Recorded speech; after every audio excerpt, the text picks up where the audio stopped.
না না না না, পৃথিবীর কোনো শক্তি আমাকে সেখানে নিয়ে যেতে পারবে না। কেন দাদু ভাই? ওরা আমার চিরশত্রু। শত্রুকে শত্রু ভাবলে শত্রু, আর বন্ধু ভাবলে বন্ধু। শিমুল, তুই জানিস না ওরা আমার সাথে অন্যায় করে আমার জীবন বিষময় করে দিয়েছে। তোমার বিষময় জীবনের জন্য তুমি দায়ী, কারণ ওদের কোনো দোষ ছিল না, সব দোষ ছিল তোমার। দাদু, তুমি সেদিন ফুপুর অন্যায়ের বিচার না করে অন্যায়কে প্রশ্রয় দিয়ে ভুল করেছিলে, আর আজ আজ অন্যায়ের প্রতিশোধ নিতে চাচ্ছ। দাদু ভাই, ফুপুর অন্যায় শাস্তি আমি কেন ভোগ করব? ন্যায় অন্যায় তোমার কাছে আমার শিখতে হবে না শিমুল। একটা কথা শুনে রাখো, শিকদারের মেয়ে কোনো দিন আমার বাড়িতে আসবে না।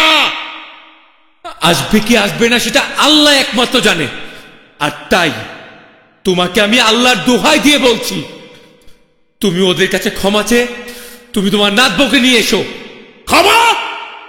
আমি ক্ষমা চাইবো ওদের কাছে? হ্যাঁ, তুমি অন্যায় করেছো, তাই তোমাকেই ক্ষমা চাইতে হবে। দাদু ভাই, ওরা তোমাকে কাল সূর্যাস্ত পর্যন্ত সময় দিয়েছে। শোন শিমুল, সূর্য 1000 বার অস্ত যাবে, 1000 বার উঠবে, কিন্তু আমার বাবার পা ওই শিকদার বাড়িতে কখনো উঠবে না। বেশ বেশ, আমি আমার কথা তোমাদেরকে বলে গেলাম, সিদ্ধান্ত তোমাদের। শিকদার,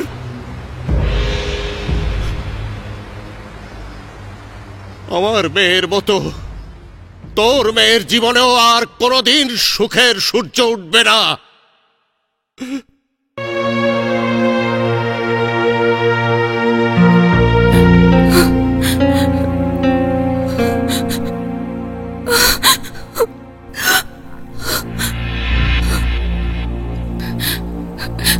আজ আমার বাসর ঘর হওয়ার কথা,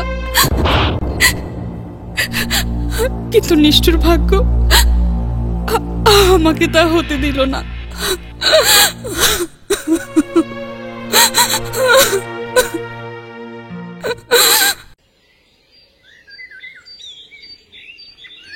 পদ্ম, সূর্য ডুবার আগে যদি দাদু নাও যায়, তবু তোমার আমার জীবনের সূর্য চিরদিন আমাদের ভালোবাসাকে আলোকিত করে রাখবে,